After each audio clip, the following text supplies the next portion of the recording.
I hate gift giving and receiving. Receiving gifts is so weird. What do you say, thank you? This is Coffee Convos with Kail Lowry and Lindsie Chrisley. I really want you to be in your feels, Kail. That does not interest me whatsoever. I feel very attacked by you. A spirited discussion about motherhood, friendship, family, and life in the public eye. I'm just not with the fakery anymore. There's a fakery bakery around here. Here's Kail and Lindsie.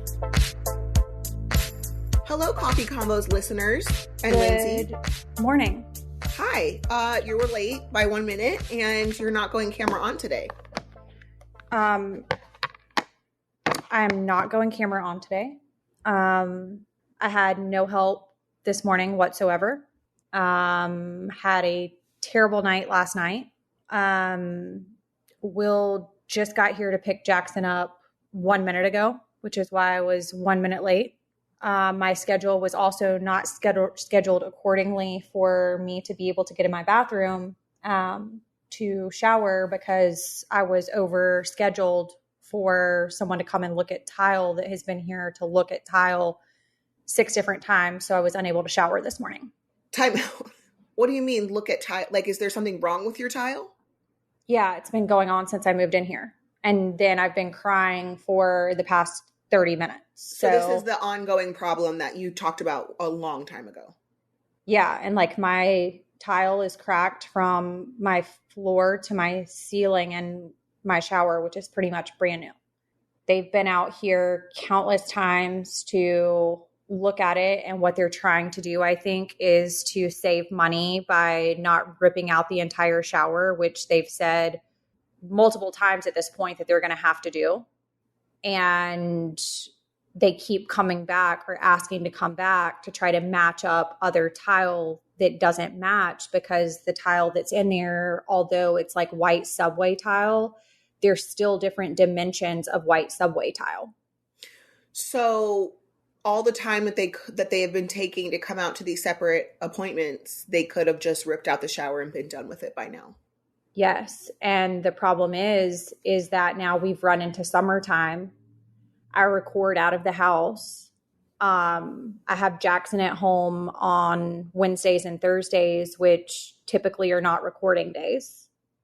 I had cleaning come here this morning because I have people help me on Fridays who got here late and then didn't leave until 11:45, and I had to be on this recording at 12, and I couldn't get into my bathroom because there was 2 bookings for people to be in my bathroom.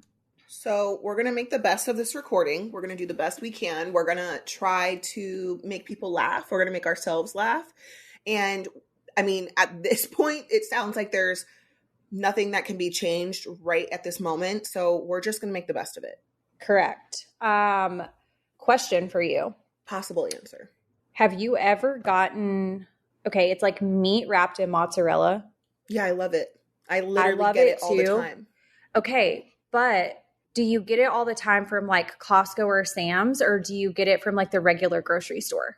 I get it from the regular grocery store. I haven't had it from Costco or Sam's. Okay, so I wouldn't say like the taste any different, but the price and what you get from Costco's and Sam's versus what you get in the grocery store, like it's so expensive to get it like this at the grocery store. But there, it's like $12 and you get like almost 30 wrapped meat pieces. And I feel like it's like $5 for just like a few. I literally ate that for lunch last week. Like I have the remnants of it right here in a bag because I didn't throw it in the trash. Wow. So love that. I'm actually eating one right now. What is your favorite meat on the outside? This is weird because I don't typically eat it like by itself. Like it has to be with cheese for me. Hard salami. I don't like prosciutto. Huh. I tried it and I hate it. It's so, maybe I just had the wrong kind, but I did not like the prosciutto when I tried it. Okay. So prosciutto is my favorite one. Maybe I just didn't have, is it like a soggy meat? No, I feel like, to me, it feels like a drier, like thinner. So I had probably had bad prosciutto because I tried it with that and it was like soggy and wet. And I was like, I don't know how people would ever eat this. No, I like the kind that's like drier, but I do know what you're talking about. And I feel like If it's like old, like on a cheese board or something, it's been like laying out for a while, it'll kind of get like that. It's gross. Okay, so last week you posted something on your story about marriage and like the goals of marriage, right? And so from that, I messaged you and I said, I'm going to take a poll on my Instagram story on like where people are at. So I said, you know, is your end goal to get married, or are you happy with a lifelong partner and no legal docs?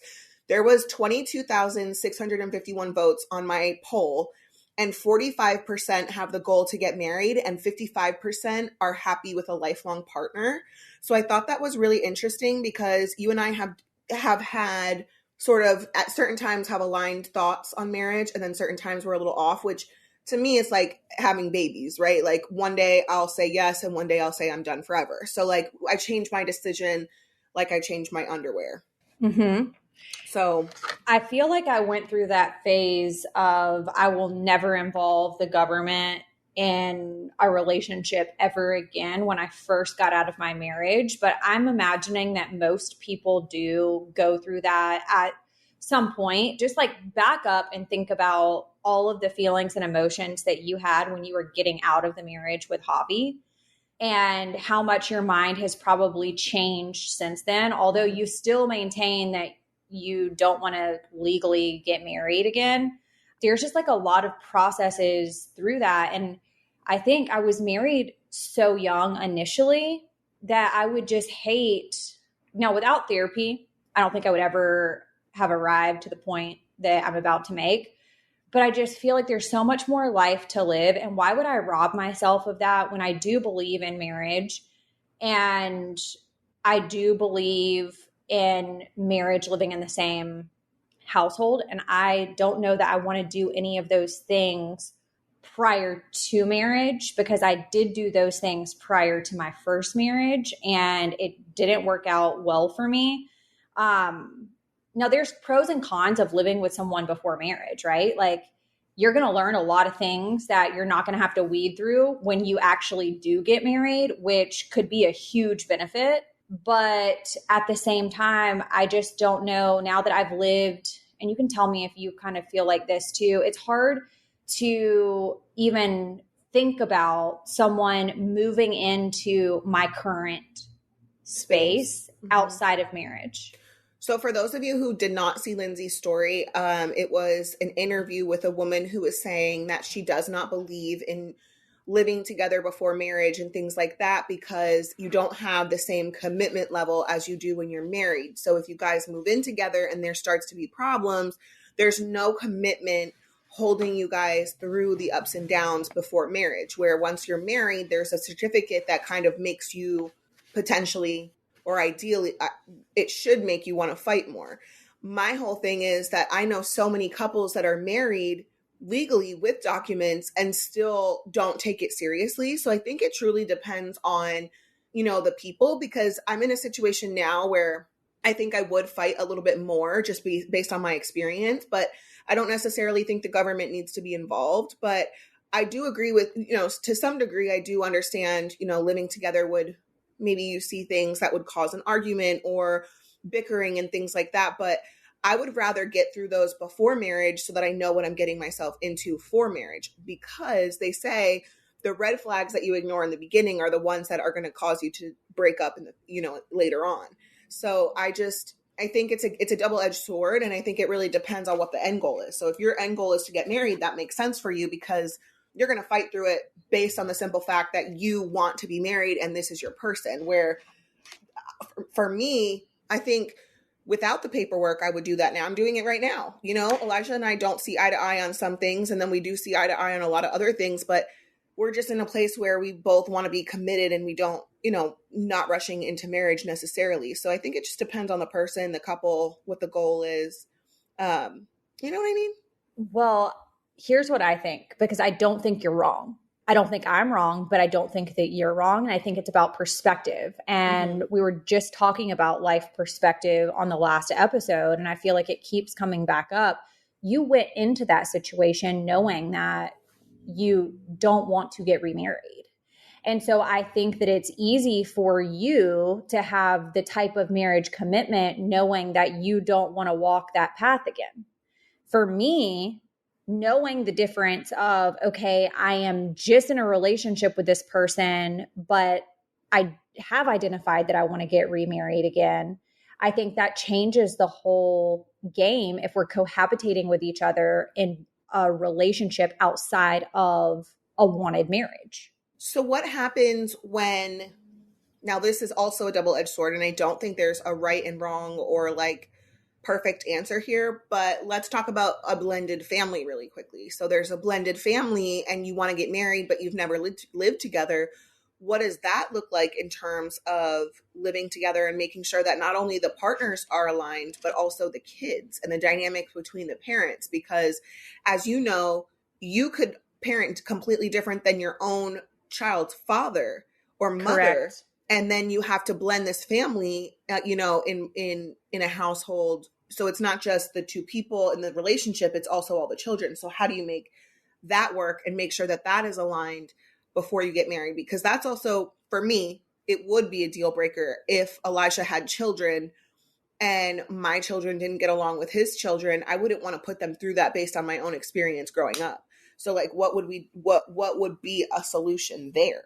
Okay, so it's so funny that you bring that up because it is a conversation that I have been having in therapy. When you are dating with intention and dating somebody that has children from a previous relationship or a previous marriage, and you're kind of, combining these households, how do you effectively do that without causing chaos? You don't want to cause chaos in your relationship with that person, and you want to respect the fact that someone might parent very differently than you and that their way isn't wrong and your way isn't right, but there's got to be a middle ground. And before could you imagine, Kail, first of all, you've said you don't date men with children, but could you imagine being in a dating relationship with a man and him moving in and his children being in the house with your children 50% of the time, and there had been no prior process of, it's almost like, you're dating the kids too, like you need to have that process leading up to before you are all cohabitating under the same roof of how to remedy certain things and allow yourself the opportunity to have these experiences with like maybe sleepovers or vacations or things that are non-permanent. That's a lead up to get to a more permanent situation to see if it can even be permanent.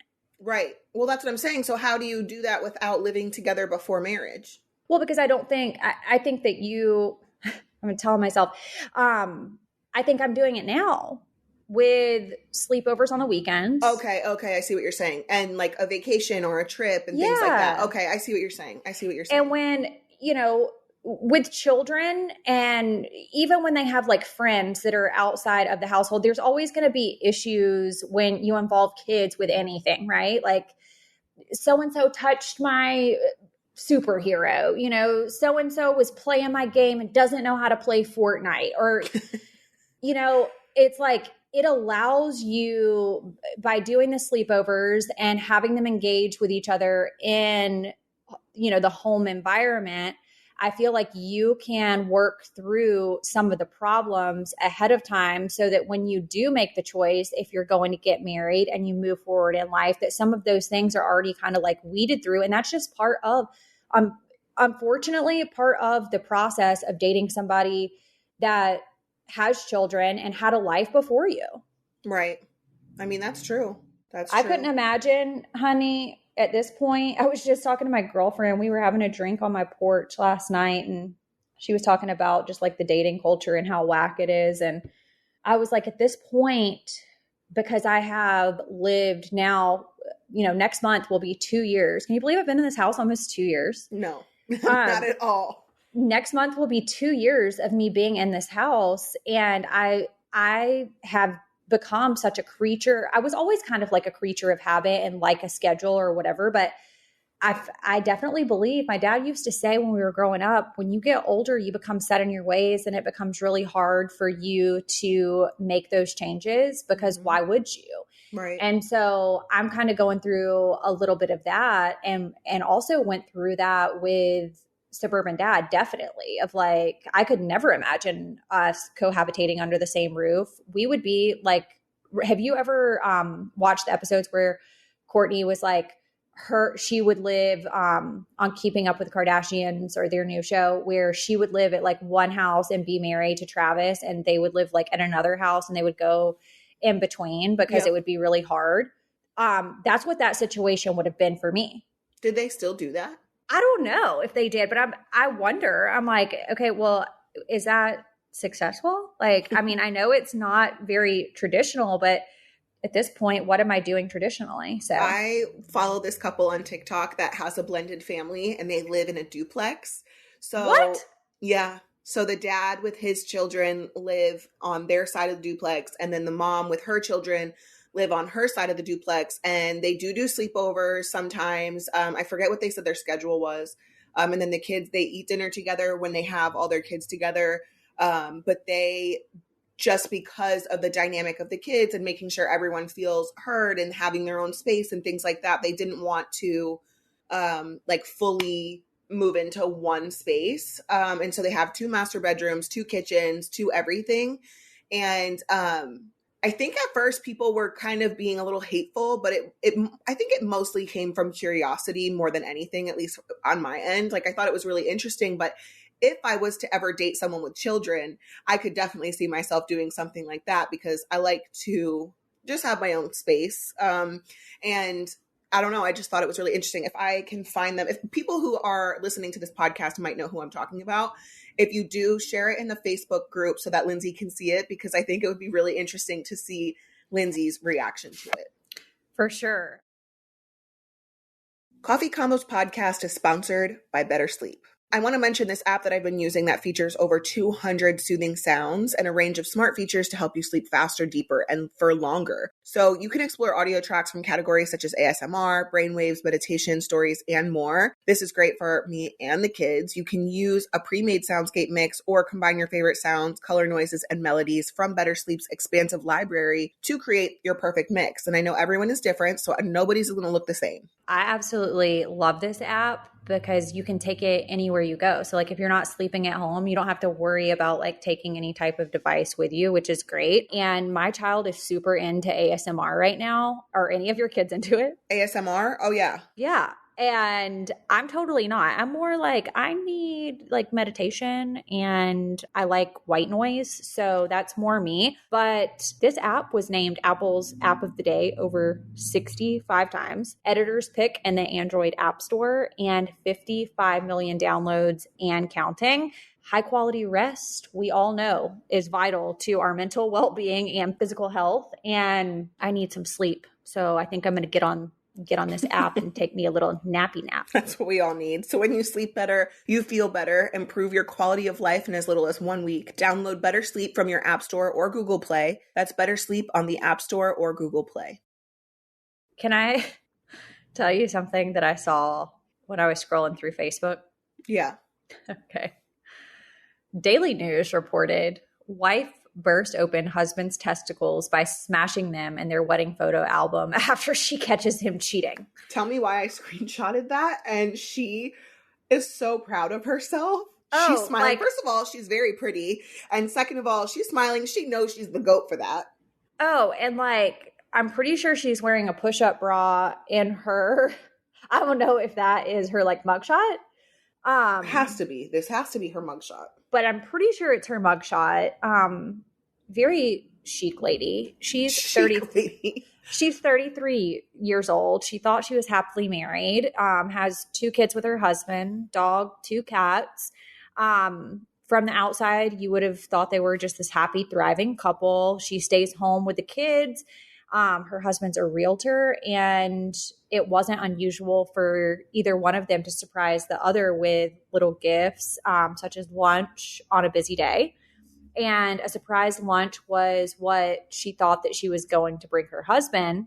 She made his favorite. Why is the word hoagie make me laugh like every time I say it or hear it? Yeah, Kristen told me to go get a hoagie the other day, and I was like, in my head, I was like, does she mean a sub? Like, it's like a sub. It's a sub, not a hoagie, but like whatever. She threw in a single IPA and called his secretary to find which house he would be showing.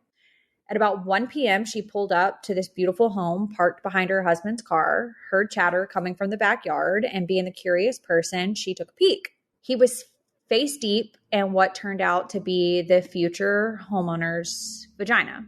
And this is the whole story? Yeah. Said that he was like really going after it in this lady's vagina. She left and started plotting her revenge. And so he didn't see her? No. Got it. And okay. Since he was behaving like a single man, Lori wanted to remind him of their marriage and his vows. So about 2 a.m. the next morning, she quietly woke up, tiptoed to the foyer where the wedding album was on display, let out a little sigh when she lifted the 10-pound album. He sleeps naked, usually throws the covers off of himself throughout the night, and he ended up being wide awake in just like a couple quick seconds. He jumped up when he realized what happened, fell back down to the ground in pain. His balls had deflated, causing a leak of semen in his body. And she ended up calling an ambulance and freely admitted what she had done and went on record saying that she smashed his balls so all of his friends could make fun of him endlessly. They're now separated. And since the injury, he can no longer maintain an erection. Oh, shit. I didn't expect that. It says, ironically, she left him for the same woman he cheated on her with. So I'm not sure if she's a switch hitter or like what's actually going on. But yeah. Well, I just sent it to Elijah for shits and gigs. Obviously, I'm not married, but, same concept. What an interesting, you know what? This is giving me Lorena Bobbitt vibes. So she's definitely going to go down in history for this, for sure. Could you just imagine being married and going to surprise your husband with lunch? Like you have gone out, gotten this hoagie, IPA, you're going to surprise him at this house, and you walk in and he's going down on somebody because he would have smothered in her vagina because I would have literally pushed his head so deep in her coochie. There's absolutely, ma'am, no way that I am walking in with a hoagie and an IPA, seeing that, and then leaving silently. Honestly, it is so curious to me when women can plot, like when they can hold it deep down inside and then like plot their revenge. It's so interesting to me because I just have been, when I've caught my exes cheating, two specifically, I have just been so distraught that I wouldn't be able to keep it together. No, I would not. If you expect me to keep it together, then that's on you.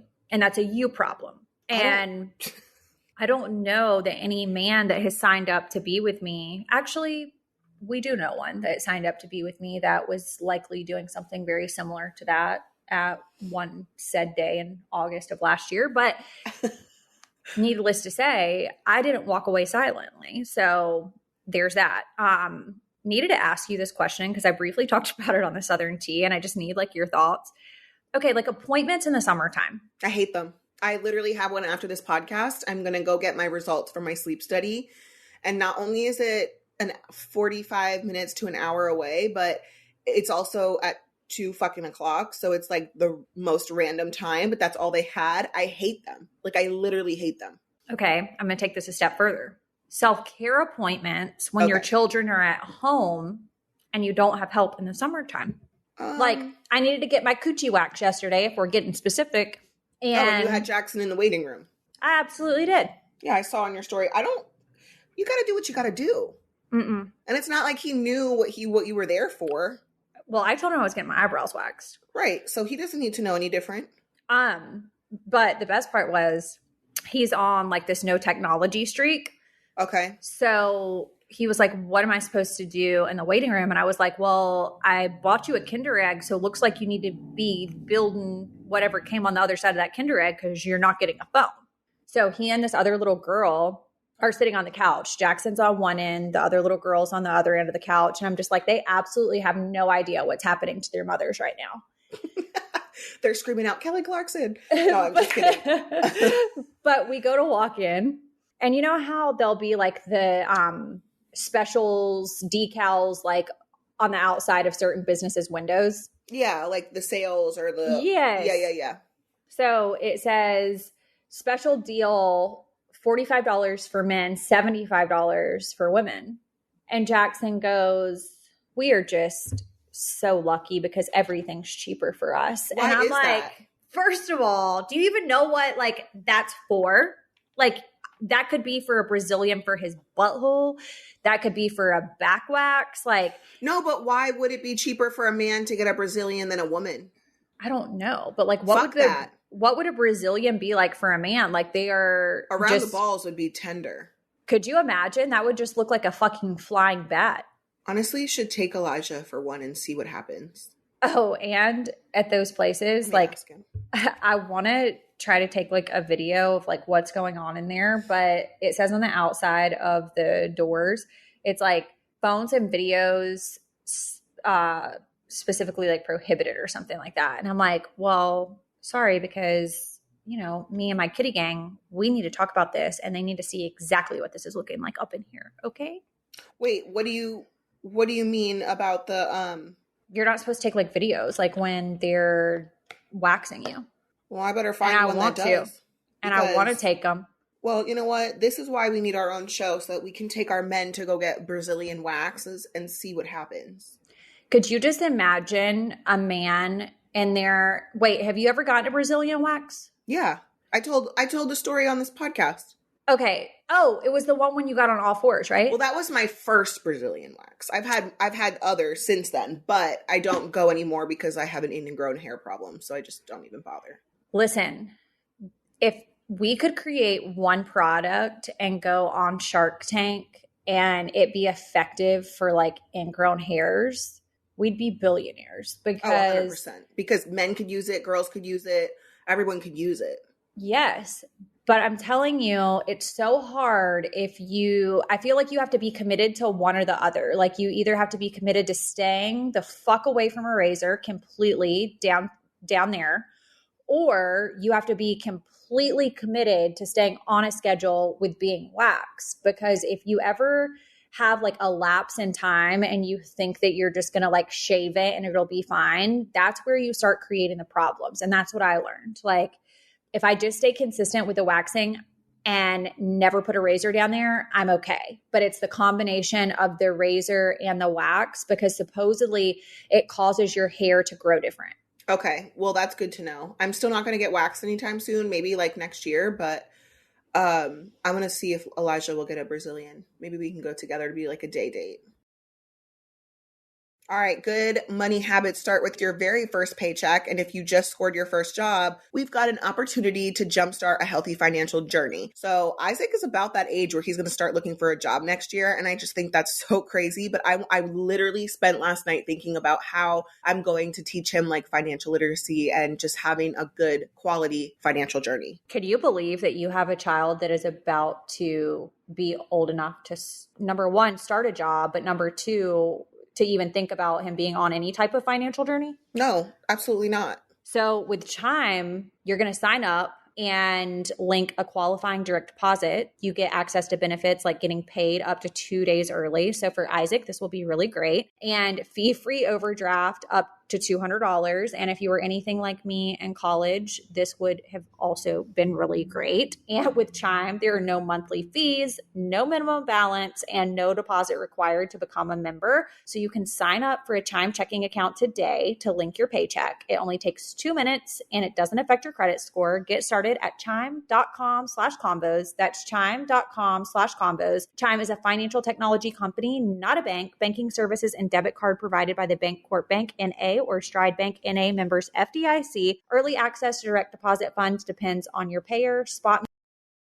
Okay, well, without further ado, Yes, we have a special guest for the second half of this episode. I watched Shiny Happy People with my nanny for the past couple of days and watched all of the episodes. And from the documentary, Lara Smith is going to come on Coffee Combos podcast and chat with us about the documentary Shiny Happy People, which is available to watch on Prime Video.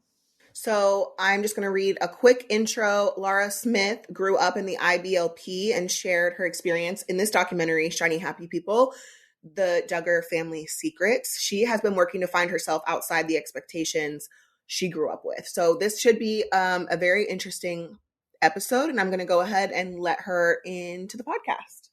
Hello, can you hear us? Yes, can you hear me? Yes. Okay. So we both watched Shiny Happy People and we are so excited to talk to you. So I did do a little intro, but if you want to get right into it or Lindsie wants to start with her questions, I'm good with that too. Yeah, whatever y'all want to do, we can jump right in. And also, great to meet you guys. Good to meet you too. I'm sorry that I'm not on camera. I had a fiasco at home this morning. I was talking about it earlier on the episode. Can you give us a little background of yourself before we get started? There's a lot. So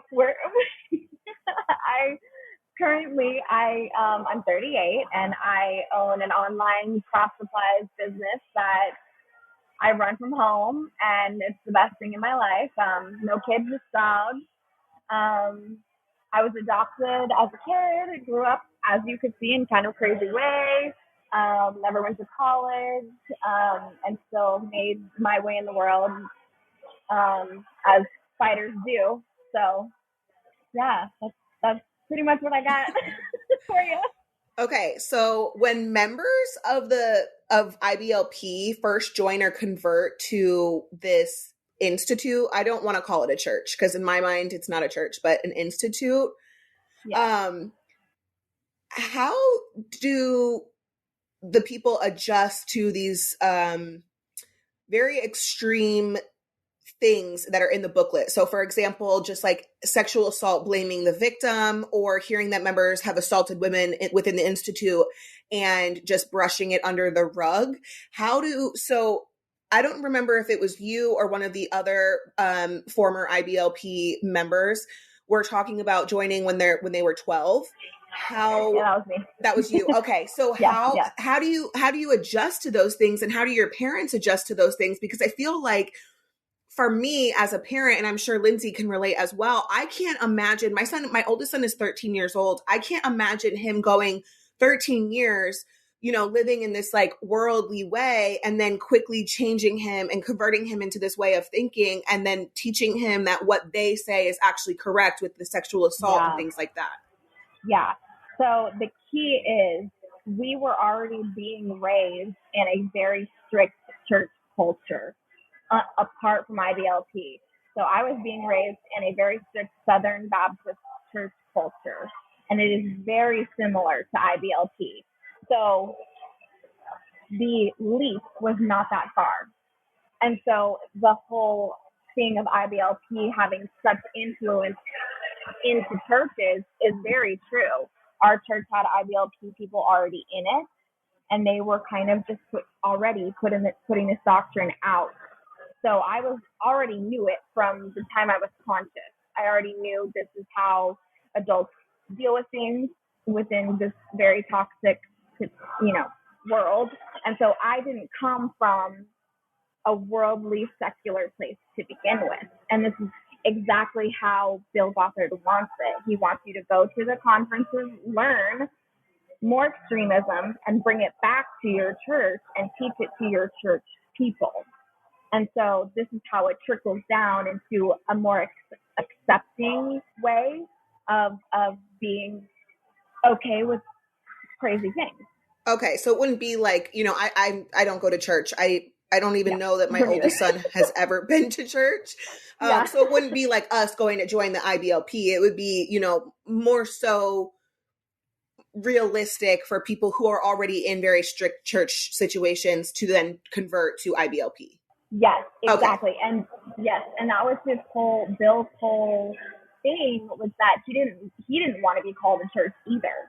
He wanted it to be just an institute, and these are, he's a cult leader, so these are his ideas, his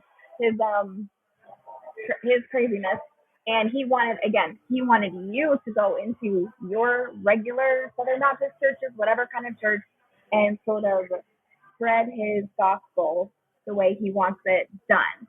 And so, yeah, I'm trying to think of a good example, but I can't, because everyone in our church ended up being in IBLP, because also the promise of, I can tell you exactly how to raise your kids to be perfect children, was our parents were just really drawn to that. And they wanted perfect children that were for sure going to get into heaven. So Bill said, I got you. I know exactly how to get your kids into heaven, and this is exactly how. Now, then we had a good example of the kids in our church were behaving perfectly, because behind the scenes, they were being beaten. They were being psychologically tortured. They were being all the things you saw in the documentary, saying all the things. So they were living in fear constantly. We were living in fear constantly. And of course, we were quiet and perfect and everything. So when my parents saw those families, they were like, oh, maybe it does work, because the children seem so good. Like when people see the Duggars, they're like, oh, the children seem so well behaved. And when the truth of it is that they've just been beaten into submission, essentially. So that's the draw to non-IBLPers at first, is seeing such perfectly behaved children. It's so interesting, because I grew up in a Southern Baptist church, and my granddaddy is a Southern Baptist minister. And when I was watching, a lot of the things didn't seem as weird to me, just far more extreme than the church community that I grew up in. And so I can definitely see the parallels of the community. And I'm 38. So growing up in the 80s and 90s, spanking was still very much a thing.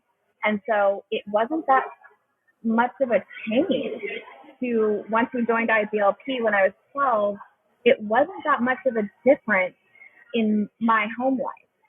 So it just got worse and worse. But by that time, you're a child, you're scared. It's not like you can be like, hold on. You can't question your parents. So, yeah. I also grew up very much similar in when it was talking about how there's a hierarchy. Yes. When I grew up that same way. And so it was very eye-opening to me. I didn't know that there were those types of similarities in those two communities that were just so similar. I had no idea. Yes, and I think that's one of the most scary parts, is because the religious and the church atmosphere of America is already so pervasive that cults like this can sneak in so easily and just snap people up, and it doesn't look that different. That's what was eye-opening to me, the thoughts of, when you hear about this stuff and you don't have like the inside scoop, before watching this documentary, you're like, how do people get bamboozled in this way to get involved in a cult like this? And after watching, I was like, wait, there's some parallels of how I was raised. I could totally see that situation happening to us. Yeah. And my DMs are full of people saying that exact thing. They're like, I didn't think I was raised in a strict way or in a strict church, but I feel like I was now, and I'm breaking that down, for unpacking that for myself because of the documentary, and seeing how when we use the word cult, it gets a little, people kind of maybe stop listening seriously. They kind of think, well, interesting, I want to know more because it's interesting and fascinating and kind of horrifying to hear about. But when you realize it's literally everywhere, especially IBLP, that's when it becomes the alarm bells start sounding. And that's the whole point of the documentary, and why I know me, and I can speak for the other survivors, we're just so grateful that we can keep speaking on it. And hopefully, bring it down, obviously. But the main members of the board of IBLP, which they did not mention in the documentary, have sort of splintered off and created their own things, but they're still teaching the same exact thing. So nothing has changed there. And there's 20 of them that I can count so far that are still active in teaching, whether it be via podcasts or YouTube or in their own churches, still teaching this exact material and all over the world. So it's just visibility, I think, that's gonna, and podcasts like this and documentaries like the one on Amazon that are gonna help us just raise awareness and just tell people to be careful and do what's best for your kids, and don't do this. And it's, when I first started posting on TikTok, my very first TikTok went viral because I started posting about how I was in the cult, and TikTok decided that was just a great first TikTok for me. So it went everywhere. So I had a lot of questions from people asking, while saying, I got spanked and I'm fine, and I spank my kids, and I'm like, then you're not fine. Right. If you're continuing and perpetuating that cycle, you're not fine. Exactly. You're not fine. There was a part in the documentary where they touched on Jim Bob Duggar and, him kind of being this like loving sort of father who like really had everything under control and like was such a good dad. And so I thought that was interesting that he came across on TV as like this like big, loving father. Is that typical across the board for IBLP? Is that like this facade that these men are putting on, that they're like this loving father? Oh yeah, 100%. And anything that happens is at home, behind closed doors. So in public, an IBLP family will look perfect. They will, because the kids are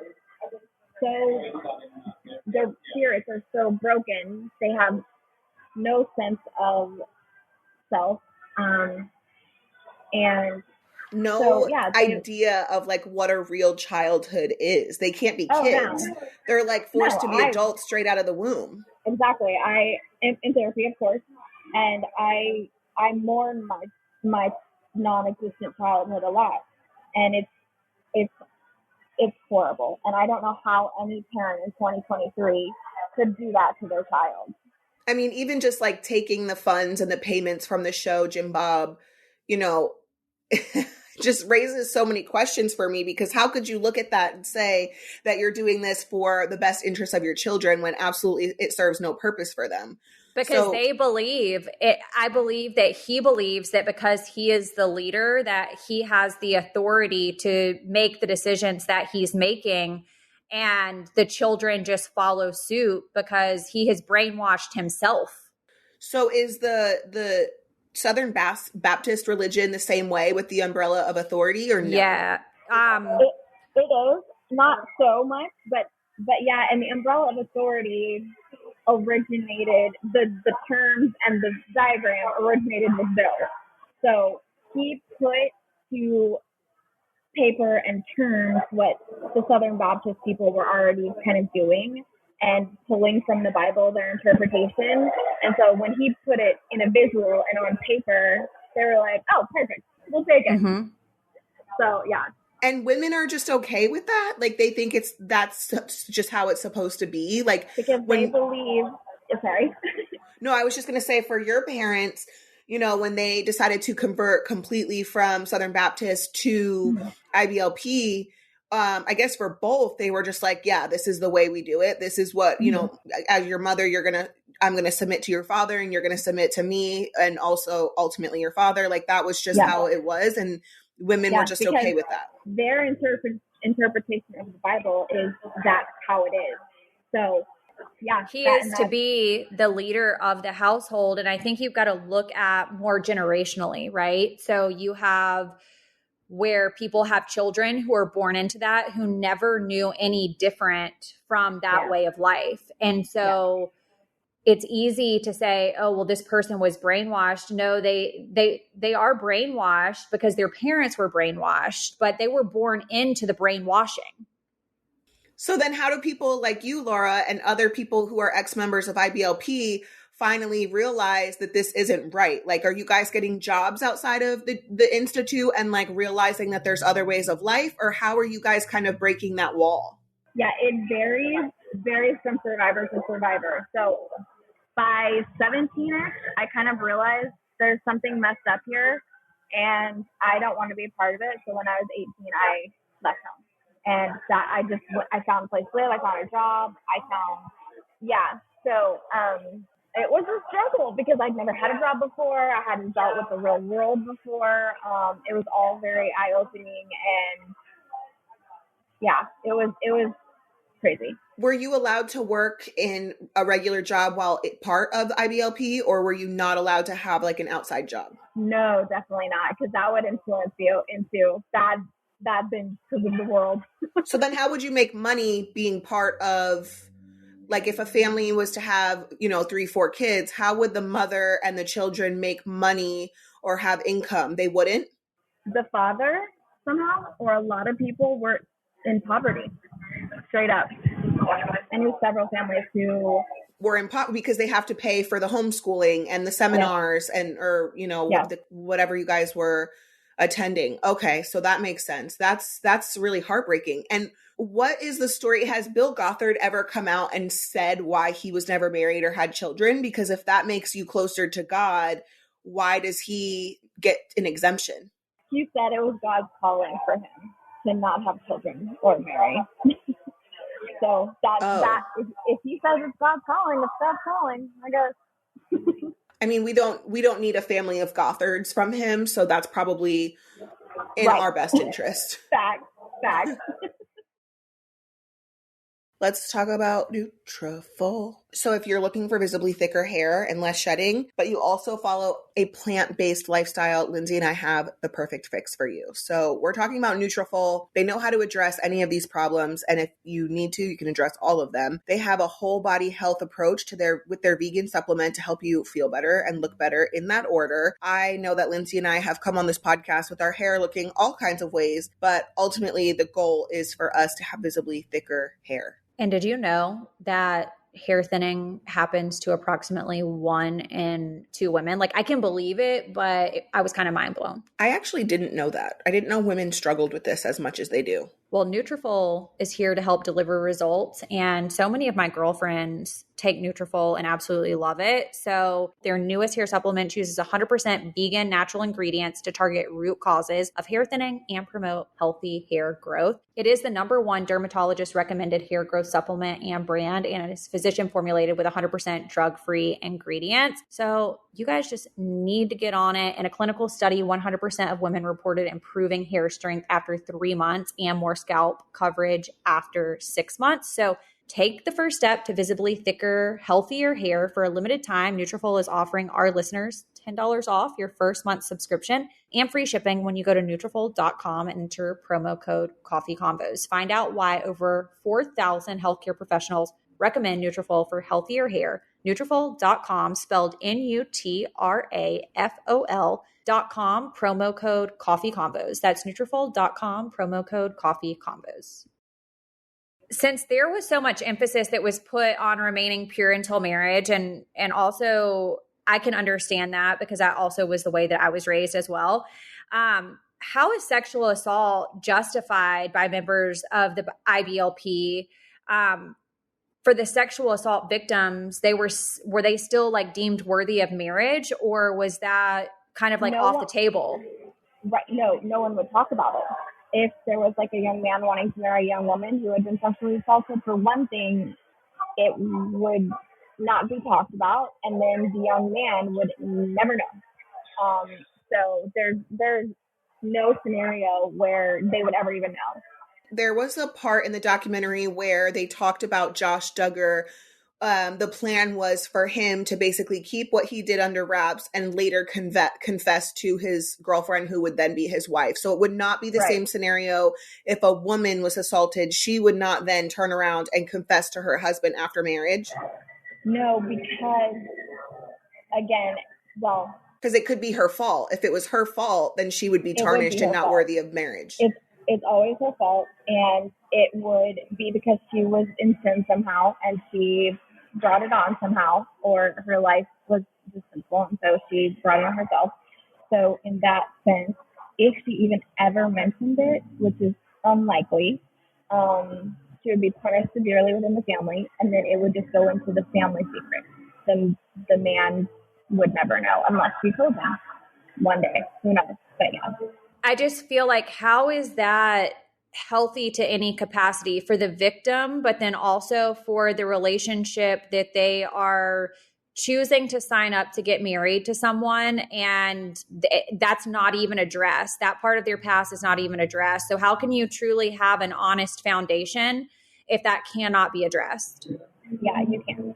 And I know personally of a lot of institute couples who are now divorced. And you can't really blame them, because when you start out with such a foundation, it's how can you move on from a healthy place from Correct. there to a healthy place. But what are the policies regarding divorce as far as You're IBLP goes? Definitely going to hell if you get divorced. But by that time, the ones I know anyway that are divorced have moved on from IBLP. So they're like, they don't care at all. They're just like, this is not healthy for us as a couple, and we need to separate. So yeah. Can you tell us what your relationship is like with God today? Do you have one? Just what does it look like? I'm gonna say I do not have one. I'm more spiritual universe type of thing. I definitely think there's a higher power. I do not think it's the God that I was raised with, obviously. I think that God is like an evil, vindictive type of entity, and no thank you for that. So I do believe there's a higher power, but it doesn't play a whole lot into my life at all. Are your parents still involved with IBLP? No, after I left at 18, it kind of like shocked them, and they were like, wait a minute, maybe we need to take a double look at this. And they did, and they left also. So yeah. So do you guys have lucky. I was going to say, are you have a relationship with them, and do you guys ever I talk do. about, Yeah. what that was like versus how your lives are today? Yes, I'm getting told because they've apologized to me profusely. And my mom, bless her heart, she's the sweetest soul. She feels so bad about it. And I try to remind her she was in a cult too. She got duped also. So I want her to give herself so much grace and forgiveness. And it's hard to do, But yeah, we have a good relationship, and I'm one of the lucky ones because a lot of parents and their kids have left the cult disown them. So they have no. Yeah, I was reading about, or I think it was actually in the documentary that Jill has a strained relationship with Michelle and Jim Bob because of, their views now, and she has her nose pierced and, whatever they're doing. But it makes me really sad because I asked Kristen and Lindsay, like, how many of the Duggar kids are still part of this. And it just pains me because I want them to see, you can believe in God or multiple gods or whatever you believe in and still be a really good person and not abuse your kids or break their spirits and allow them to have a childhood. I cannot imagine, that blanket situation where you're putting a 6-month-old child on a blanket and hitting them when they reach for a toy. Like, that hurts my heart because kids, they don't know why they're getting hit. They don't have the mental capacity to understand what is going on. So when you say the kids are broken, I mean, you look across all the children's faces in this documentary and you're like, you can just see that they're broken. You can just tell. And people would ask me if I'd ever seen this Duggar show. And I saw a couple episodes, but I was just like, this is why I can't watch this. This is my life. And it makes me uncomfortable to watch it. And when I watch the kids, when I see the kids' actions and eyes, it just makes me so sad because I know they've lost whatever spirit they had in them to just live life and be a child. They've lost it already. And I can't watch that. I simply can't. And I really hope, and I really do think it'll happen someday for the Duggar girls, is that they'll see it for what it is and they'll leave. But it's going to take them some time because Jim Bob's a big figure and he's a very big manipulator. And, my dad was not that. It also lends to people who are kind of narcissistic. So you have to deal with that too. And my dad was not. And so it's just a lot goes into it. But I really have hope for the Duggar girls that there's going to be a shift. The imprinting to me is so scary because it's like a generational curse, right? Like they are taught this way. And Kail referenced the blanket. That was one of the most alarming parts of the documentary to me as early as 6 months old. It starts there. Yes. And then the lack of education. Yeah. Oh, so yeah, they're being imprinted on at such a young age and their minds are being formed so young that it's all they ever knew. Yeah, I know. And I vividly remember going to, so there's a book that Bill Gothard passes out, sells, whatever, written by another couple about child training. And that's where the blanket training comes in. And they tell you to go to the hardware store and buy the thinnest dowel rod you can find because it hurts the most. And I remember going to the hardware store with my mom and picking out this dowel rod. And it's such a vivid memory to me, picking out my own like torture device, basically. And there is a good part to the story. That's my brother and I were talking about. He's like, do you remember why we went to the hardware store to pick out a new one? And I'm like, no. And he said, because you used to use a yardstick and you got so mad at her one day, you broke it over your knee and you broke it in half. And so we had to go get a new one in the hardware store. And I was like, you know what? Good for me. Good for young me. I don't remember that story because a lot of my memory, of course, when you're young and being traumatized is a little bit spotty sometimes. It's also common, and I've heard this from growing up, people who belt spank, they make their children go and pick out their own belt to be spanked with. And like, if you come back with one that's not sufficient, that, the spanker believes is like a sufficient one, then the lashing is going to be that much worse. That happened to me. Yes. Yep. That is a fact. I can tell you from personal experience. I wanted to ask you about Bill Gothard when he stepped down in 2014 and was found to have acted in an inappropriate manner.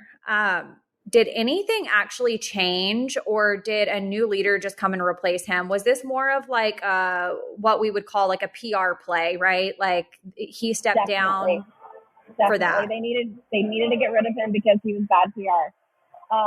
But of course, all of the men in power within the institution behave that way because they can get away with it, and they hide behind each other. And they also trust that as girls, we aren't going to say anything because it's our fault.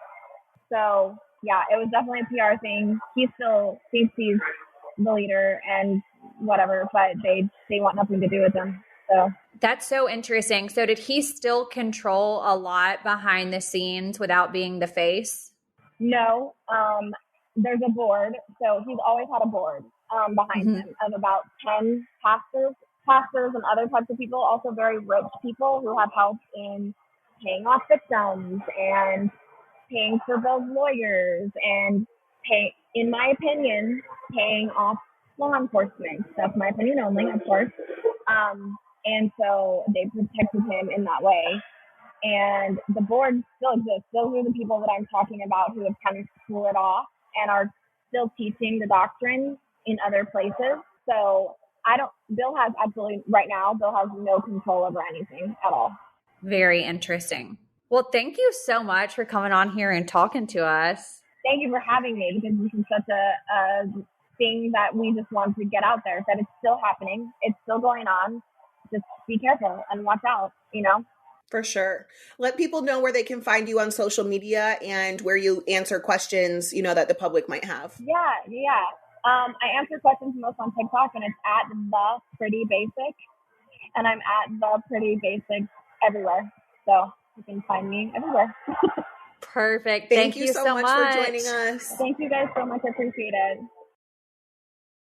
Coffee Combos podcast is brought to you by Progressive Insurance. Hey, kitty gang, whether you love true crime or comedies, celebrity interviews, news, or even motivational speakers, you call the shots on what's in your podcast queue. And guess what? Right now, you can call the shots on your auto insurance too. Enter the Name Your Price tool from Progressive. The Name Your Price tool puts you in charge of your auto insurance by working just the way it sounds. You tell Progressive how much you want to pay for car insurance, and then they'll show you a variety of coverages that fit within your budget, giving you options. Now, that's something that you'll want to press play on. It's easy to start a quote and you'll be able to choose the best option for you fast. It's just one of the many ways you can save with Progressive Insurance. Quote today at progressive.com to try the Name Your Price tool for yourself and join the over 29 million drivers who trust Progressive. Progressive Casualty Insurance Company and Affiliates. Price and coverage match limited by state law.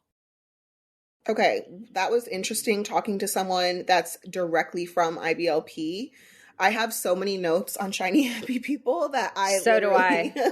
I don't know that we'll get through them on this episode, but a lot of this is mainly based on the documentary itself, and the Duggars, not necessarily IBLP as a whole. Yep. But there was one of the commenters, one of the people, ex-IBLP members, she talked about how she was raped 3 times on her wedding night. And I thought that was really interesting because they're taught that it's their fault. And I just don't feel like, even though it's your wedding night, you shouldn't feel obligated to have sex with someone if you're not into it. And that makes me really upset. That also makes me very upset that it almost makes it feel like that decision-making as a whole, even when it comes to these women's bodies, were completely taken away from them and they felt like they had no rights. Mm-hmm. That's crazy. They said in the documentary that if you don't cry out to God while it's happening, then it's not like, oh, well, mm-hmm. You asked for it. It's your fault if you don't cry out for help. And I just feel like that's such a weird thing. Like, I understand wanting to be a child of God or wanting to be godly or wanting to be, the best person you can be. But a lot of these things don't align with being a good person.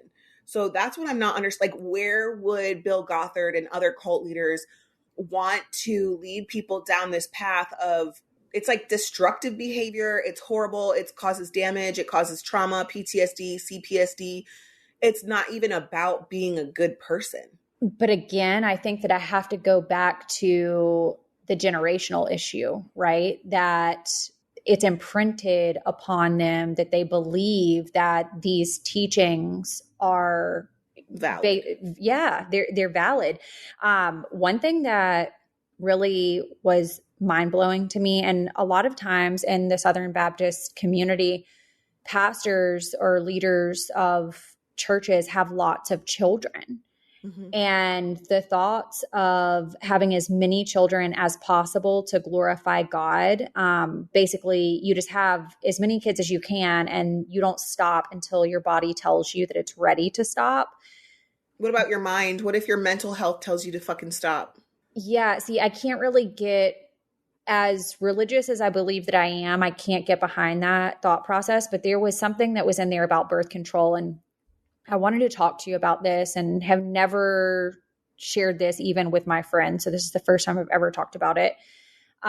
When I became sexually active and had moved in with Will, it was time for me to go on birth control. Mm-hmm. And I wanted to get the IUD because, I thought being a college student and going to school and, partying on the weekends, whatever, like I don't want to be responsible for having to remember to take the pill. So I'm going to do the IUD. And I told my biological mom about me having this appointment to go and get the IUD. And she went behind my back and called my dad. And they had an entire religious conversation about how it basically was abortion by me having the IUD, because your body with the IUD, supposedly your body can get pregnant, but it doesn't fertilize or something. And so when they were talking about the Duggars were talking about how she was on birth control and they believed that had killed a baby, and they prayed about it and had asked for forgiveness. It kind of brought back all of these memories. And what's so crazy is when you're raised in like a very strict home, it creates, you know how I've said before, like strict parents create sneaky children. Yes. It causes you to not want to be honest about what you're doing or forthcoming about what you're doing because you feel like you're going to be so judged, even though you feel like what you're doing is the right decision for yourself. I don't know that IUD situation is accurate. I think the IUD prevents the egg from fertilizing, but it doesn't prevent you from being able to get pregnant or something. I'll have to look into that, but I just know that it was like a conversation that happened. My parents don't even get along, right? And when I told my biological mom about this, she immediately ran to my dad and was like, you have to stop this. This would basically be like Lindsie getting pregnant, but not being able to be pregnant or something like that because of this IUD. And, you know, we don't really believe in this, and I don't know why she would do this. And the conversation was never had with me, but it goes back to like that hierarchy mentality of regardless whether we get along or not, like we're the parents and we're going to have this conversation and then we're going to imprint that thought process onto you because this is what we believe and this is what you're going to do. Yeah. And so I very much related to a lot of these things going on in this documentary, like where it was probably very eye-opening and shocking for you. It was eye-opening and shocking to me in a very different way because of the parallels with the Southern Baptist community and this community. It's so hard because my mom or her siblings were like this. My grandparents weren't like this. Like, it's just so foreign to me.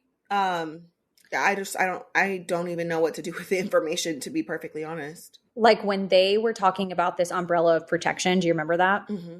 And you must always obey your chain of command. Mm-hmm. I was raised that way.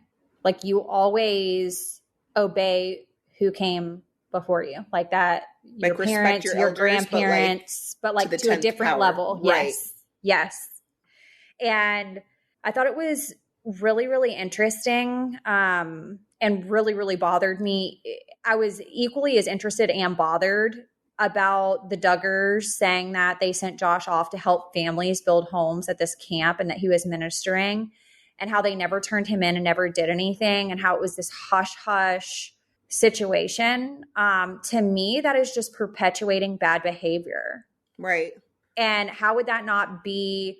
I do feel as parents, we are called to lead our children, and to, when they're doing something that is morally corrupt, that would be the case in this situation, it is our job as parents to hold them accountable for those things. Mm-hmm. Because what is that teaching him? If he's not being held accountable for these things, they're lying for him. He's allowed to cover it up. There's no consequences for these things, right? Right. So moving forward in future generations, he's going to repeat that same pattern of things. I don't know what to do with this information. You're right. I mean, it's just like a cyclical, just perpetuating the same shit over and over and over again. But I do have a ton more notes, so I'm probably just going to cover it, the rest of the things that I have, on Coffee Convo's Instagram story when this airs, and put boxes there for people to write in their responses. I'm going to put what was in the doc, my take on it, and then a box for people to give their opinions. You can participate, if you want to or not. But the last thing I want to say is I also was, when I started my period, I had to use a pad because my dad thought that a tampon would cause me to lose my virginity. I have that in my notes, that the documentary said it was also a form of pleasure. Pleasure, yes. And they called it devil sticks, and supposedly robbed your husband of your hymen. And I don't know like where my dad learned that to like tell me that, but would also love to know like where that idea came from, because I think it's totally whack and just like freaking crazy. The whole concept, their entire booklet is insane. All of their I don't think there was one practice that I could align with that made me feel like these people were the leaders of this were good people in any way, shape, or form. Well, let me just tell you, ma'am, I use the devil sticks I also do. So I don't follow suit with this teaching. Outside of that, I think I am truly going to go and take a shower finally. I might just fall off the face of the earth. So if no one hears from me for the next week, I've fallen off. And I love you. I hope you have a great doctor's appointment. I hope you find out good news. And if you guys have not followed us at Coffee Combos Podcast on Instagram, where I'll be covering the rest of this, please make sure you follow us there. If you have not subscribed to our show, you can do that from any podcast app, wherever you get your podcast, and always first at Podcast One. Hope you guys have a great week, and we'll talk to you soon. See ya. See what hit blockbusters are streaming free during Popcorn Summer Movies on Pluto TV. Watch the first 4 Indiana Jones movies, or Minari and Maid of Honor. Plus, Pluto TV has hundreds of channels with thousands more movies, available on live and on demand. Download Pluto TV on all your favorite devices for free. Pluto TV. Stream now, pay never.